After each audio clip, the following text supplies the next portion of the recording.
Hello, everyone, and welcome to Pinstripe People, a Yankees podcast sponsored by FanDuel and presented by the Believe Sports Network. I am Sal Majorana. He is Mike Lindsley. Mike, first of all, how you doing today? Hanging in there, Sal. We're back to mid 70s weather today and just busy. Every day in the summer is just nonstop. It's 15, 16 straight hours from like 6:30 a.m. till 10:30 p.m. I don't take a breath and then I sleep and then I get up and do it again. Yep, that's life, pal. That's life when you got young kids. I've already been through that, so I'm Yeah. waiting for my first grandchild in three, Yeah, three right, weeks. right. So Well, you we're in didn't wait, different. you didn't wait till you were in a nursing home to have kids like me. Yeah, I guess not. All You right, enjoy it so both. let's look at this Yankees Pirates series that just concluded last night.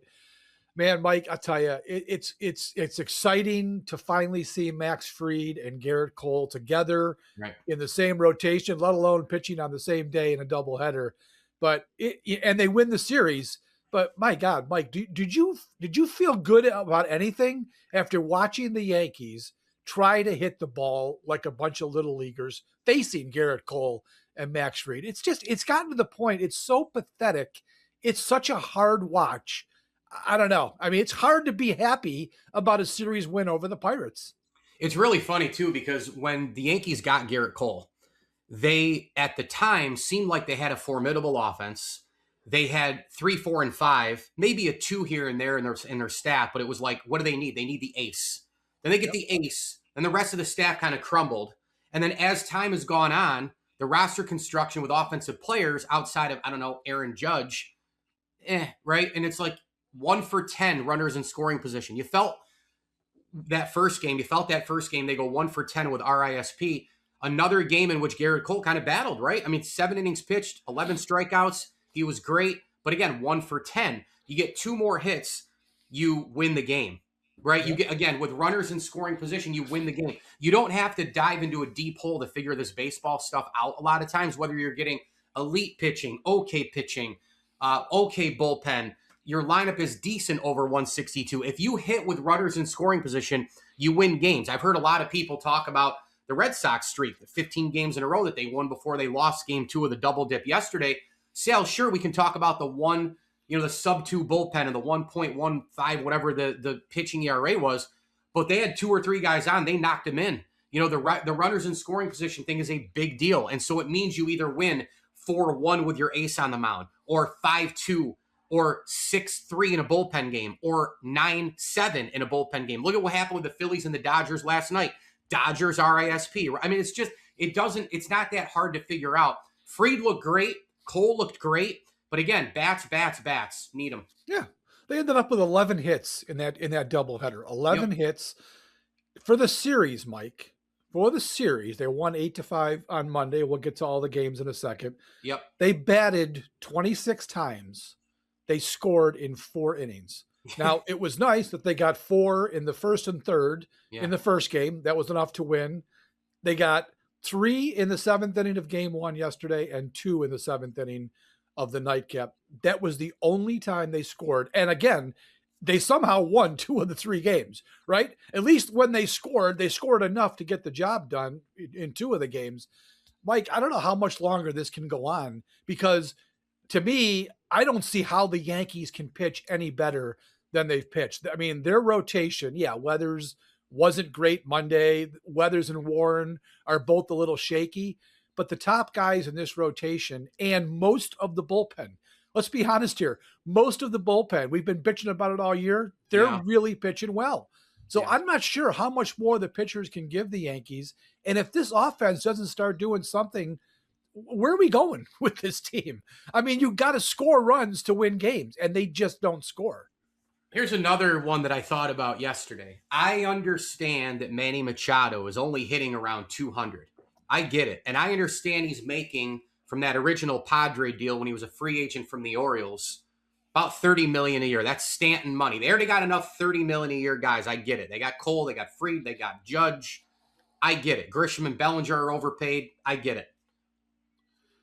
But you wonder if you could pull a little double dip there. The Padres are going nowhere. They need about five roster fillers. Does Manny Machado, God, that swing, my Lord, still that swing. I know he's kind of a head case, a little bit lazy, but he plays third base with his eyes closed, almost like a modern, I'm not going to call him Brooks, and you're older than I am. He's the greatest fielding third baseman of all time. But he's got a little of that in him. He's got the range, and that solves your third base problem. Does he have a renaissance this year of some kind? You could figure out money. You go get Mason Miller and just blast something, just to get a bat, another bullpen dude. And here's the thing. You mentioned Weathers and all these guys. Doesn't matter who's at the back end of the rotation. Get to the playoffs. You form the rotation. We know who's going to be in and out of that rotation. We know who's going to be in it and not in it. Cole's going to be in it. Schlittler's going to be in it. Free's going to be in it, right? Like, we know the guys who are going to be in it. We're not worried about Will Warren making a bullpen appearance now. Put him in the bullpen for as long as you want. In fact, I would trade the guy before August 3rd. Put him in a package. Put him with 2 AA guys. Put him with Rodriguez. Put him with Spencer Jones. I couldn't care less.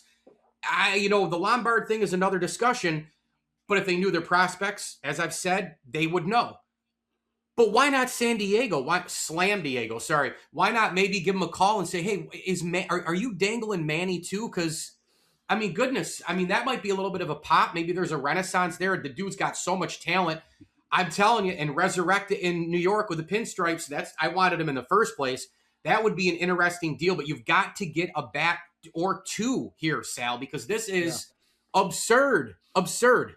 Every guy who comes up to the plate, I'm like, nah. They get 2 guys on, 3 guys on. The first thing I do is go, they're not going to score. The second thing I do is think about texting you. Yep, exactly. I usually put it on Twitter before I know they're not going to score, but can't do it. I'm not sure I'm on board with Machado. I just think, and I see your point. He's a bat that could probably help them.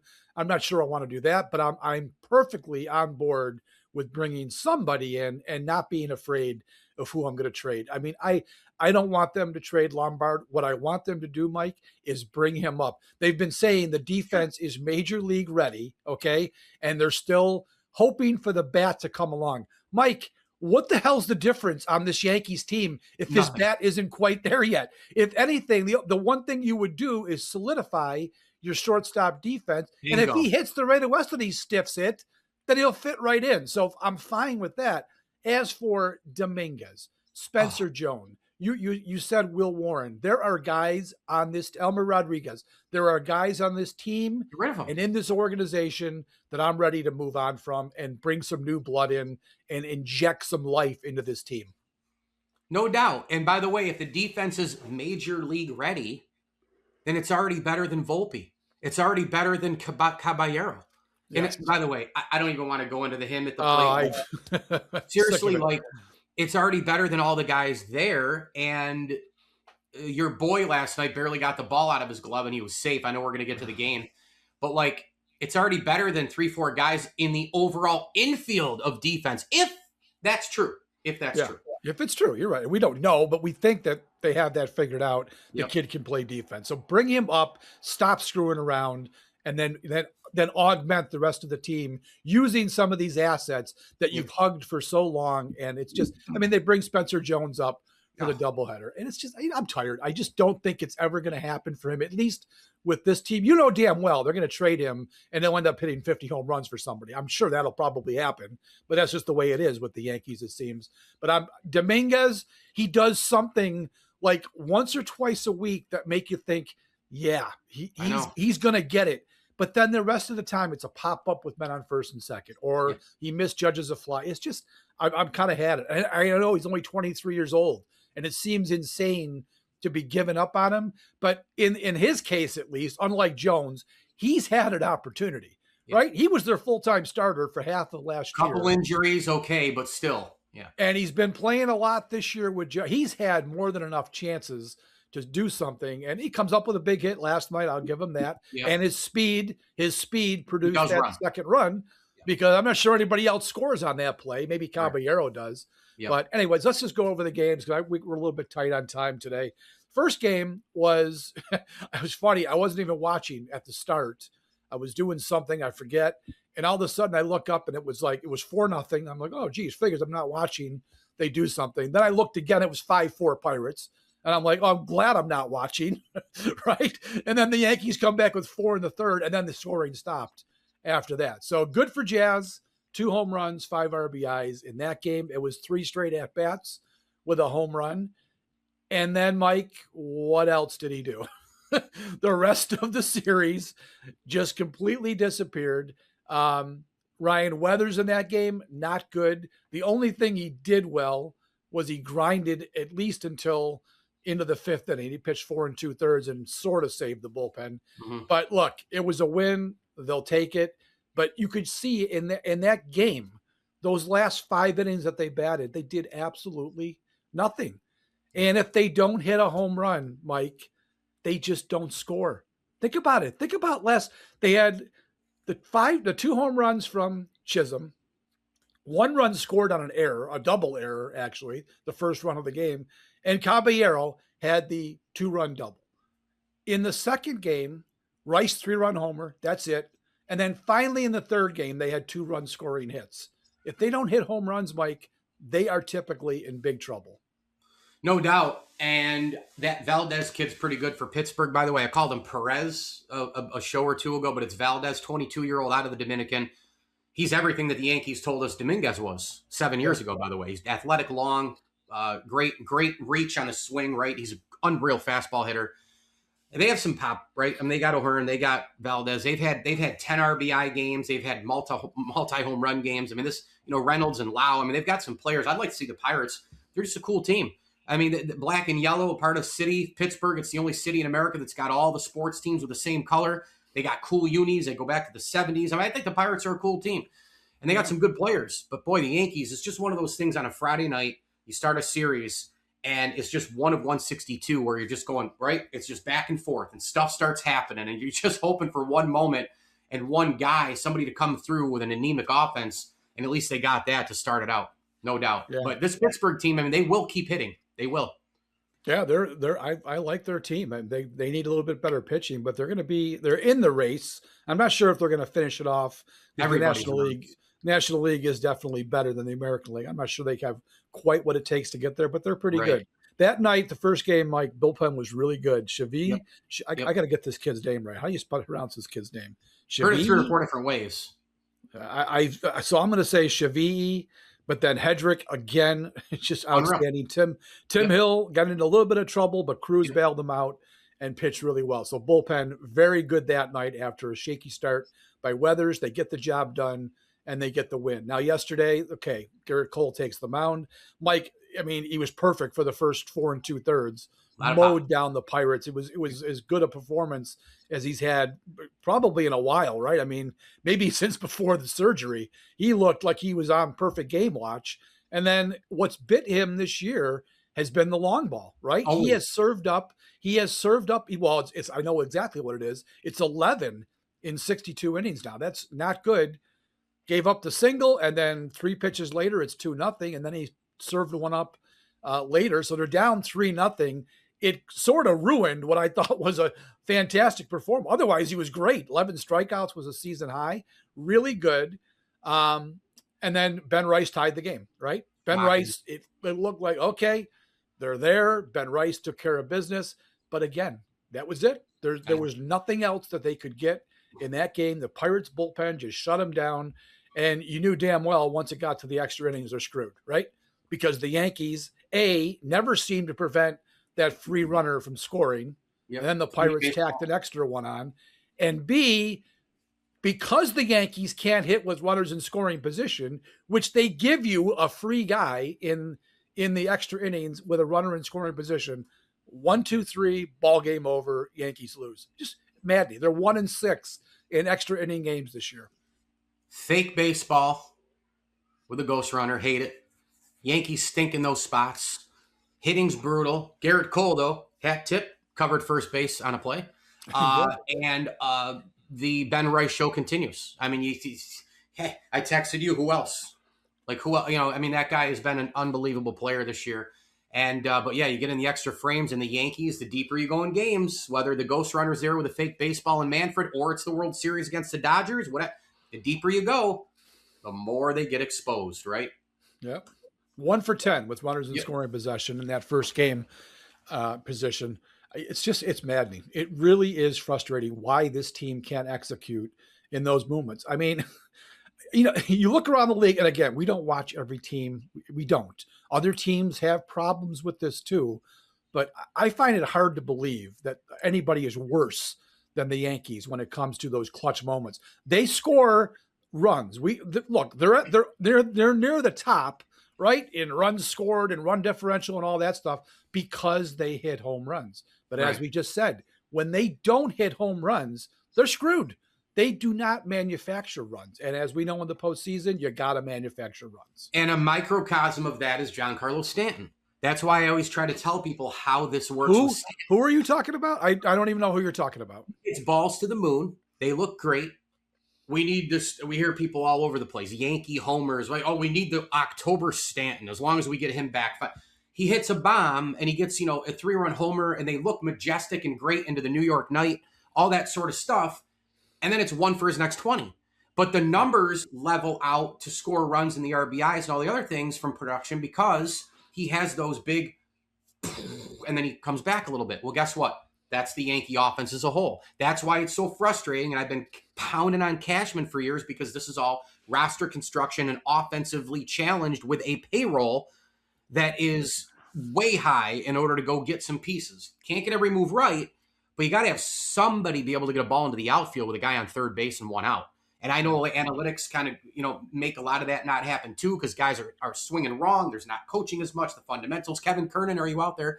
But, got to get him on the show. We'll get him on. Well, I texted him, remember last week? I didn't hear from him. He was probably laying on the beach. But I know. He posted last night 86 degrees and a 14-mile-an-hour wind. So he's living his good life down there in Florida. Always, yeah. Ball 9, they do a great job.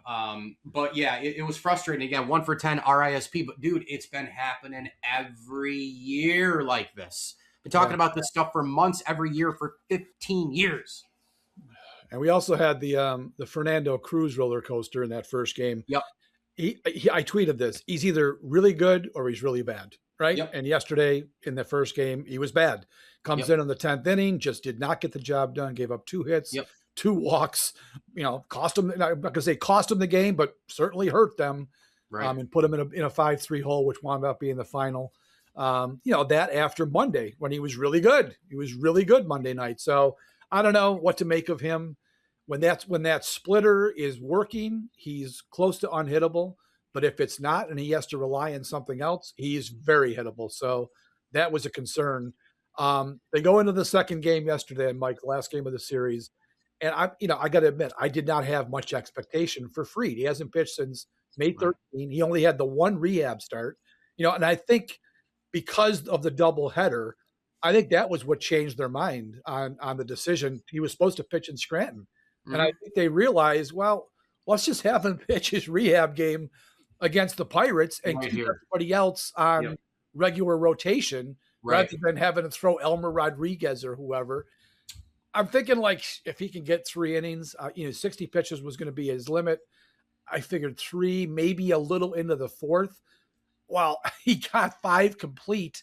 He only needed 57 pitches. The Pirates helped him out by not working some counts. They were a little bit jumpy, I thought.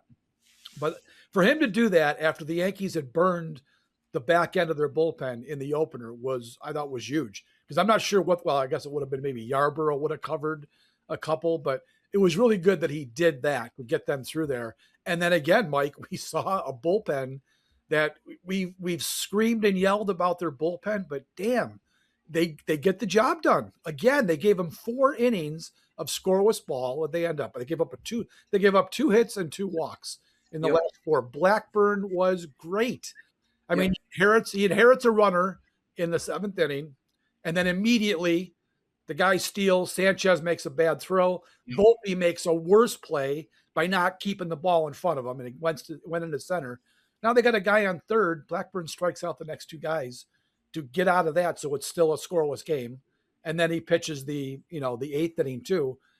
Just fantastic. He has been great. And then the Will Warren decision was a little bit interesting. Now here's what I thought about that, Mike. I understand it was kind of a weird circumstance because of the bullpen, being burned in the first game. Either 2 things were happening there. Either they tried him in the bullpen because that might be his role moving forward when Rodon gets back. I always thought maybe Weathers would be the one that would go and Warren would stay in the rotation. Or 2, they're showcasing him for a trade to show them, hey, he can also come out of the bullpen if you need him. What was your take on that? Because I was a little bit surprised by using him in that spot. I was shocked too. I actually went to the restroom, came out, and I was like, oh, I should say bathroom. It's bathroom at home, restroom in public, right? Yeah, But exactly. But yeah, can I say a little bit of both on that? Because I mean, maybe it might be Could the be one either that or. could be a first situation, right?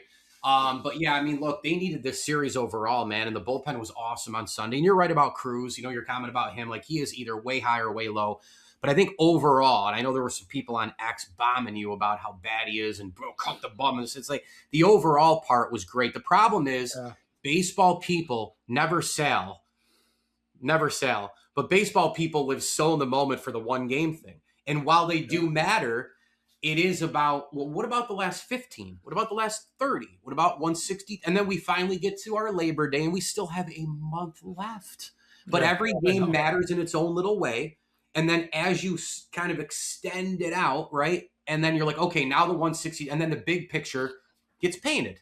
That's baseball, Susie. But you and you get right in the moment of a fifth inning, and it's like, oh, it's like October 10th, and it's like, a winner, a go home situation.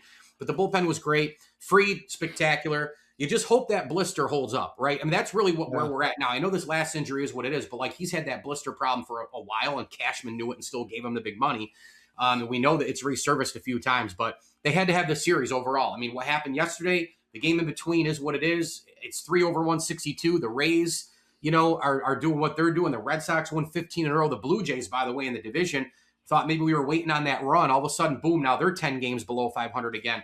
So the Yankees had to have that the series win against the Pirates, and now the schedule keeps going, right? Look, we can wrap it up with that. Look, the Red Sox, thank God, their national nightmare is over. They lost last night to the Orioles because I was starting to think by the middle of next week they're going to be ahead of the Yankees, given what the Yankees are facing in the next 10 games here. So that was good. Toronto, I can't figure out. I thought Toronto would win the division. Mike, start of the year, I picked the Blue Jays after what we saw last year. They've been maybe the most, outside of the Mets, I guess, maybe the most disappointing team in baseball. They can't hit either. They can't hit either. Guerrero. I mean, can you imagine Guerrero making $500 million and he has 6 home runs, I think? So good riddance to that team. I hate that team with all my soul. But now the Red Sox have recaptured the lead, Mike. I mean, it was the Blue Jays and then the Rays probably. And now the Red Sox have creeped back into my consciousness. Back to normal. And I may hate them more. Thank Christ they lost last night because I was thinking they might go 62-0 to finish the season the way it was going. So they got a little bit of space now. I think the Yankees are 4.5 up on the Red Sox. They still got to catch these damn Rays we got no help from the shitty Blue Jays. So the Rays won all 3 games of that series. So Mike, looking forward now to wrap this up, this is going to be a key moment for the New York Yankees. They got to go play the Phillies 3 times. Philly is a good team. Now they're not great, but they're a good team that then they could score runs. So they could give the Yankees trouble. Then they go to Chicago, White Sox for 4, Cubs for 3. Those teams can hit, Mike. Yeah, they so can. The Yankees are going to pitch well, I would imagine, but they're going to need to score some runs to win some of these games. And the way we've seen them hit lately, I have my doubts about what that's going to be. They don't have a pitcher yet for Saturday, but it's going to be Luzardo Friday and Sanchez on Sunday. They probably are missing Wheeler, which is good. But those 2 guys right there are going to be a problem. And I don't know who's going to be going in that middle game. We'll see. Yep, it's going to be tough. It's all about runners in scoring position. They'll get guys on somehow. They will. It's baseball. Can you get a big hit? Period. End of discussion. Sanchez, by the way, serious. Honestly, keep hat tipping that guy for being the lefty. I still can't get over this. He's the scoreless inning streak this year was insane. I know. It really was. He's number 1 all time for a lefty. And then you look at him behind, it's Oral Hershiser and a cast of characters and then him. But he's the lefty. He's the first lefty, which is bonkers. So good team, great team. They're the most dangerous team. I think they're the biggest threat to the Dodgers. No disrespect to Milwaukee, who I am cheering for to go to and win the World Series, by the way. They haven't been to a World Series since 82 when they were in the American League. They've never won one. That year they lost to the Bruce Sutter-led Cardinals. Yep. And I think Ozzie and McGee and all those great guys were on that team.